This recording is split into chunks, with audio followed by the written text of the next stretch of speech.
ministère Agriculture, Ressources naturelles et Développement rural, ensemble à Coordination nationale sécurité alimentaire, mettez bout jeudi 30 janvier dans 2 journées ateliers au tap organisé sous validation plan pour faire face à la situation insécurité alimentaire et puis nutritionnelle là.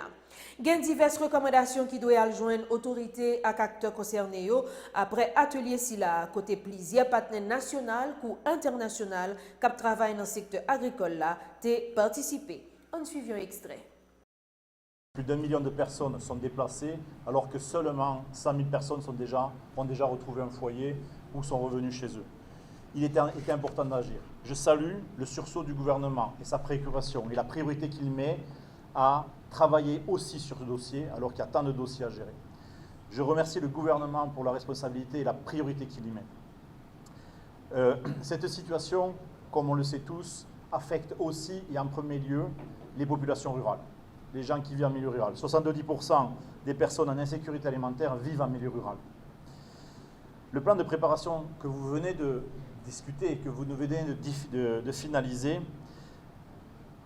est un document qui est désormais coordonné, qui est collectif et qui est consensuel. C'est absolument important dans un travail où on doit tous travailler d'une manière coordonnée et de manière travailler sur une même orientation. Le travail sur la crise de la sécurité alimentaire va aussi aider en partie à atténuer les effets et aussi à aider à résoudre les autres problèmes de crise économique et de crise de sécurité. Je reste persuadé que l'ensemble des crises que malheureusement Haïti traverse sont coordonnées, sont interreliées et ce n'est en attaquant tous ensemble, comme fait le gouvernement à l'heure actuelle, qu'on va pouvoir résoudre le problème. La collaboration du PAM avec la CNSA pour le suivi de la sécurité alimentaire est assez essentielle. Chaque année, on travaille très fort avec les collègues et les équipes pour avoir des analyses qui sont très précises de la situation de sécurité alimentaire. Vous aurez pu remarquer ça, on était dans une salle toute proche d'ici il y a quelques mois pour les résultats du cadre harmonisé de classification. Par ailleurs, on soutient les suivis des marchés, en particulier des paniers alimentaires et des ménages pour avoir un suivi précis de l'inflation, du prix du panier alimentaire, bref, de l'état de la crise. On soutient le gouvernement et son administration dans ce cadre-là.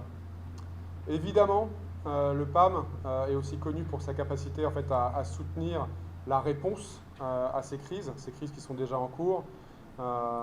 Et je voudrais rappeler le travail qui est fait avec en particulier le ministère de l'Agriculture, mais également sur l'éducation, ou le ministère des Affaires sociales et du Travail.